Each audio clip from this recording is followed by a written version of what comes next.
Hello guys, in the previous video we talked about technical and fundamental analysis. In today's video we're going to talk about how to build your own trading system. It's important if you want to be successful as traders to think like traders. So what is a trading system exactly, and when a trader talks to another about his trading system, what exactly does he mean? Trading system is comprised out of three things. One is entry rules, how to enter the market and when to enter the market.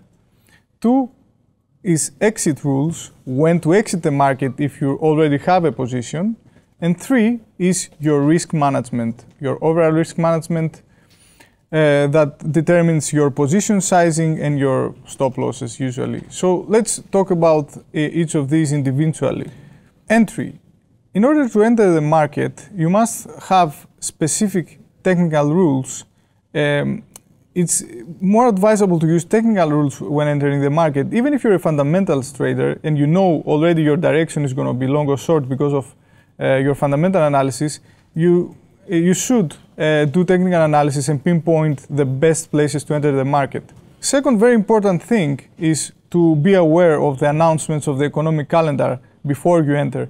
The reason is that if there is a major announcement somewhere around the time you want to enter, there might be very huge volatility that you don't want or you want. So at least you need to be aware of the announcements of the economic calendar. The third thing is your risk to reward ratio. What's a risk to reward ratio? Most traders never get into a trade if they think that they're going to lose more money than they're going to actually win. So your risk to reward ratio should be at least 1-to-1. You should at least risk a specific amount of money to make the same amount of money. It's more advisable to have a bigger ratio like 2-to-1 so that you risk like $100 to make $200 to make a bigger amount of money. Most novice traders should stick to 1-to-1 or 2-to-1 and leave 1-to-5 or higher earning ratios for the more advanced and experienced traders. The next concept is the concept of your exit. Now, what's important with your exit? That is where most traders get destroyed in the market. The reason is because of trading psychology, which we're going to talk about more specifically in more detail in another video. Now I'm going to just say that you need to exit on predetermined rules. When you enter the trade, you need to know exactly when and how to exit. And you should not bend those rules. Even if there are technical rules or risk management rules, you should stick to the rules.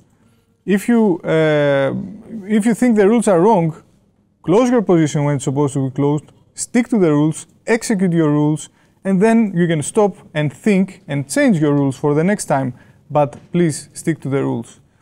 That's the most important thing about exit. It's usually also done on technical terms. You can find very good exit points in the charts on when the price is going on very high standard deviations, or even on your fundamentals and news announcements. If you're long and you see a news announcement that's short, you can close your trade. Let's see an example of an entry and an exit on cTrader. This is just a random example to show you how someone would think as a trader. I've just drawn a trend line here before the video, and we see that we are actually on the trend line. We also have here a hammer. This is a specific candlestick that it's a pretty possible reversal signal. So I will decide to enter long.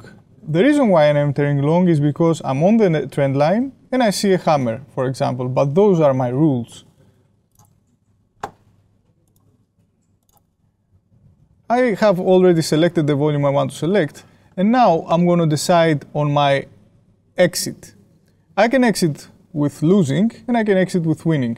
We talked before about a 2-to-1 risk-reward ratio. A hammer gives me a very good 2-to-1 risk-reward ratio because the whole point of the hammer, this specific candlestick, is that it's supposed to be a reversal signal. That means that the price should not go below the hammer. If it goes below the hammer, there is no reversal. So I can put my stop loss just below the hammer, and then I can put my take profit just below the previous swing. So even though it's a trend, I want to play safe and I don't want to go higher than the previous higher. As you can see now, I'm risking 8 pips to make 20 pips. So this is a pretty cool trade, and no matter what happens, I will not be moving my stop loss or take profit, and I will not be doing anything else because I have already made my decisions.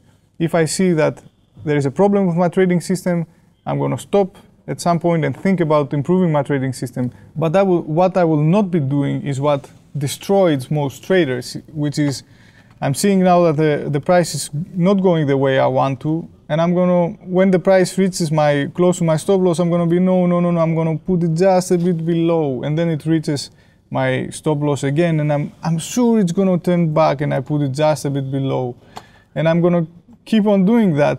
And the thing is that you may do that a couple of times or 3 times successfully, but there is going to be one time that's going to be unsuccessful, and it's going to blow your account.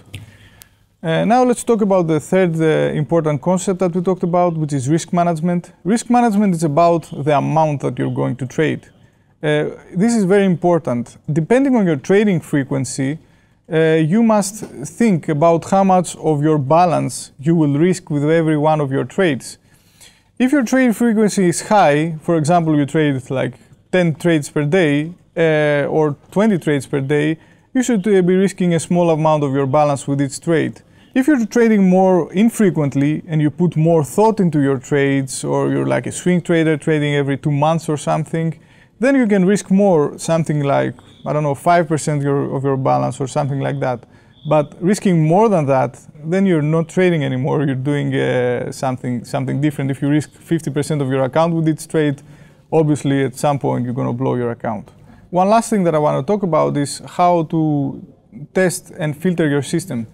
About filtering, a trading system doesn't have to work all the time and in all symbols.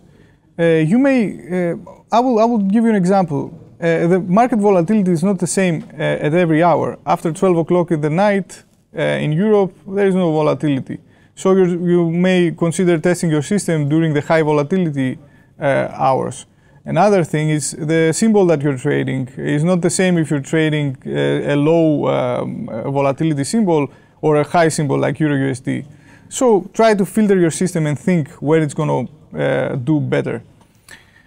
In this video, we talked about how to create your own trading system and how to think like a trader thinks of a trading system. I'm going to remind you again, try to keep a 1-to-1 risk ratio is very important. Try to think how much of your account you will risk with every trade, have entry and good exit rules.